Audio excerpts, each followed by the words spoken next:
नमस्कार दोस्तों, आज की वीडियो में हम लोग 50 प्रश्नों की PYQ सॉल्व करेंगे। जिसके आंसर्स आपको पता हो उसे आप कमेंट करें।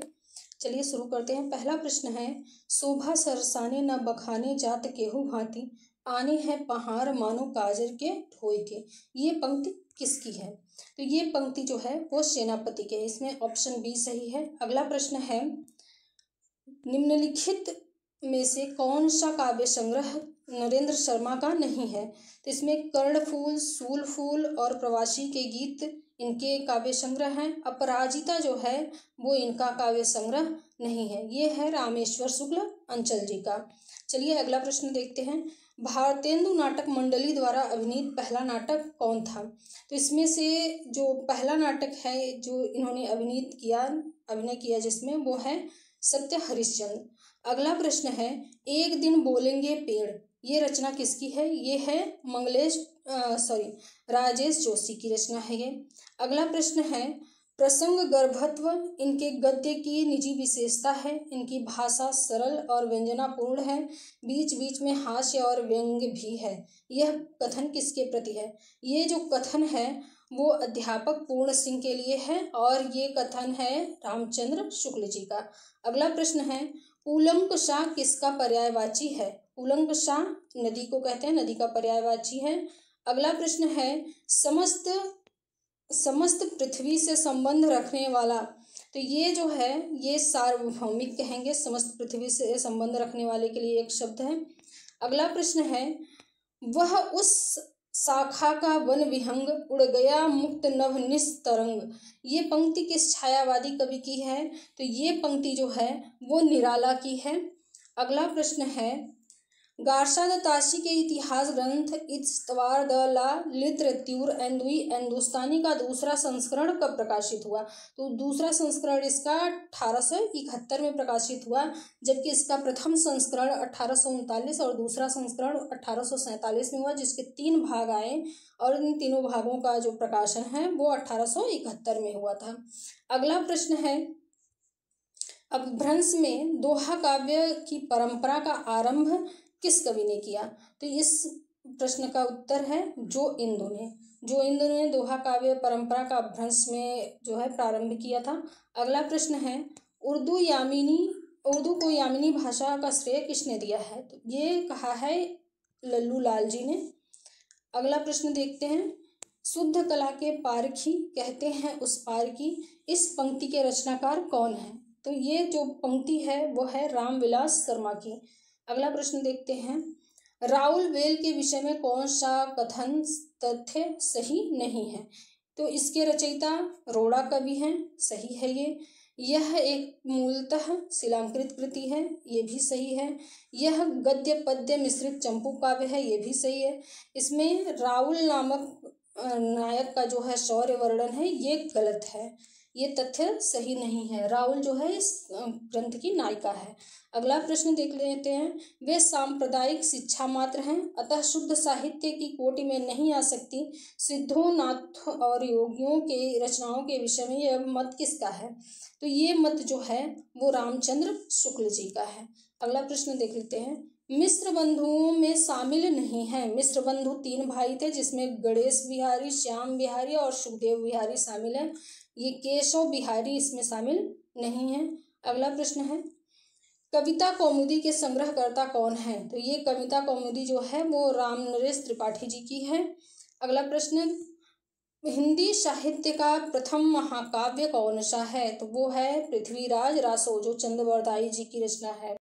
सुमेलित करना है गोरखनाथ और उनका युग, ये जो रचना है वो रांगेय राघव का है। नाथ संप्रदाय किसकी रचना है? तो ये हजारी प्रसाद द्विवेदी का है। हिंदी काव्य में निर्गुण संप्रदाय, ये पीताम्बर दत्त बर्थवाल का है। सिद्ध साहित्य, ये धर्मवीर भारती का है। इसके हिसाब से ऑप्शन बी सही है। अगला प्रश्न देख लेते हैं, इसमें है जो आचार्य हैं और उनका वाद है उसका मिलान करना है, कौन सा सही है देखना है। तो जो रामानुजाचार्य हैं इनका है विशिष्टाद्वैतवाद, निम्बारकाचार्य का जो है द्वैताद्वैतवाद है और मध्वाचार्य जो हैं उनका द्वैतवाद है, ये गलत है। वल्लभाचार्य का जो है वो शुद्धाद्वैतवाद है, यही ऑप्शन सही है। अगला प्रश्न है, भ्रमर गुफा के लिए उपयुक्त नाम है, तो भ्रमर गुफा के लिए उपयुक्त नाम दूसरा है ब्रह्मरंध्र। अगला प्रश्न देखते हैं, 23 नंबर का प्रश्न है, किस कृति को संगीत नाटक अकादमी का प्रथम पुरस्कार 1959 में प्राप्त हुआ? तो ये है आषाढ़ का एक दिन, ये मोहन राकेश का एक नाटक है। अगला प्रश्न है 24 नंबर का जो प्रश्न है उसमें पूछ रहा है कि पद्मावत को समासोक्ति किसने कहा है? ये कहा है आचार्य रामचंद्र शुक्ल ने। अगला प्रश्न है, कुतुबन के गुरु का नाम है, कुतुबन के गुरु का क्या नाम है? तो शेख बुरहान जो हैं वो कुतुबन के गुरु का नाम है। अगला प्रश्न, मलिक मोहम्मद जायसी ने आखिरी कलाम में किस बादशाह की प्रशंसा की है? तो किस बादशाह की प्रशंसा की है? तो उसमें है बाबर, बाबर की प्रशंसा की है इसमें। अगला प्रश्न है, कौन सी रचना पिंगल या छंद निरूपक है? पिंगल छंद को ही कहा जाता है, तो ये है वृत्त विचार। वृत्त विचार जो है वो केदार भट्ट की रचना है। इसमें चारों ऑप्शन हम देख लेते हैं। जसवंत जी का है भाषा भूषण, काव्य रसायन देव का है, काव्य निर्णय भिखारी दास का है। अगला देखते हैं, भारतेंदु कृत तदीय सर्वस्व का किसका अनुवाद है? तो जो तदीय सर्वस्व है वो नारद भक्ति सूत्र का अनुवाद है। अगला प्रश्न है, जो हो मैंने आप कई बेर परिश्रम किया कि खड़ी बोली में कुछ कविता बनाऊं, पर वह मेरे चित्तानुसार नहीं, यह कथन किसका है? तो ये कथन जो है वो भारतेंदु हरिश्चंद्र का है। अगला प्रश्न देखते हैं, मेरे चपल यौवन बाल अंचल अंचल में पड़ा सो अचल कर मत साले, ये पंक्ति किसकी है? तो ये पंक्ति जो है वो मैथिली शरण गुप्त की है। ये साकेत से ये पंक्ति ली गई है। अगला प्रश्न है, द्विवेदी युगीन साहित्य में किस प्रवृत्ति को प्रमुखता नहीं दी गई है? तो ये है काव्यात्मकता को प्रमुखता नहीं दी गई है, बाकी तीनों इसकी प्रवृत्तियां हैं। अगला प्रश्न, ये रचनाओं का जो है देखना है कौन सा सुमेलित है। तो बकलम खुद जो है वो नामवर सिंह की रचना है। मेरे राम का मुकुट भीग रहा है, ये विद्यानिवास मिश्र का है। आस्था के चरण डॉक्टर नगेंद्र का है, ये सही है। विकलांग श्रद्धा का दौर हरिशंकर परसाई की रचना है। अगला प्रश्न देखते हैं, बीजक पर लिखी गई तिरजिया टीका किसकी है? कबीरदास की जो बीजक रचना है उस पे जो तिरजिया टीका लिखी गई है पूछा जा रहा है किसकी रचना है ये? तो ये पूरनदास की है। अगला प्रश्न है, उर्वशी पर लिखी गई किसकी समीक्षा से विवाद उत्पन्न हो गया था?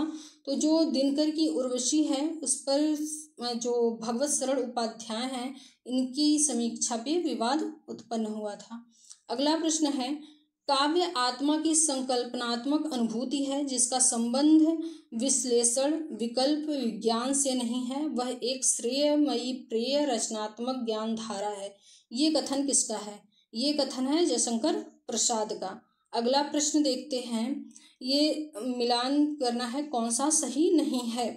तो इसमें देखते हैं, जो भट्ट लोल्लट हैं इनका जो है वो भट्ट नायक का है भुक्तिवाद, तो इसमें ये मम्मट वाला ऑप्शन गलत है। मम्मट का नहीं है भुक्तिवाद, बल्कि ये भट्ट नायक का है। बाकी ये तीनों ऑप्शन सही हैं, ये वाला गलत है, ये तो यही हमारा ऑप्शन होगा, बाकी सारे सही हैं। अगला प्रश्न हम देखते हैं, नेपाली भाषा की लिपि क्या है? तो नेपाली भाषा की जो लिपि है वो देवनागरी है, देवनागरी भाषा में लिखी जाती है, देवनागरी लिपि में लिखी जाती है नेपाली भाषा। अगला प्रश्न देखते हैं, संघ का यह कर्तव्य होगा कि वह हिंदी भाषा का प्रसार बढ़ाए, ये किस अनुच्छेद में लिखा गया है? तो ये अनुच्छेद है 351। अगला प्रश्न देखते हैं, सुमेलित करना है कौन सा किस उपन्यास की समस्याओं का विवरण दिया गया है किस उपन्यास में? तो कर्मभूमि जो है उसमें अछूतोद्धार की समस्या, कायाकल्प पारलौकिक समस्या, सेवा सदन वेश्याओं की समस्या, गबन में दहेज और अनमेल विवाह की समस्या, ये गलत है, तो ये ऑप्शन सही होगा हमारा। इसमें गबन में जो है वो मध्यम वर्गीय जो सामाजिक आर्थिक दशा है उसका चित्रण किया गया है और टूटते मानव मूल्यों का चित्रण किया गया है। अगला जो प्रश्न है उसमें प्रभा खेतान अपने अपने ठिकरे, कौन सा सुमेलित नहीं है ये पूछा है, तो प्रभा खेतान अपने अपने चेहरे, नासिरा शर्मा ठिकरे की मगनी, सूर्यबाला अग्निपंखी, मृदुला गर्ग एक जमीन अपनी। ये ऑप्शन गलत है। जो एक जमीन अपनी है वो चित्रा मुदगल की रचना है। अगला प्रश्न देखते हैं।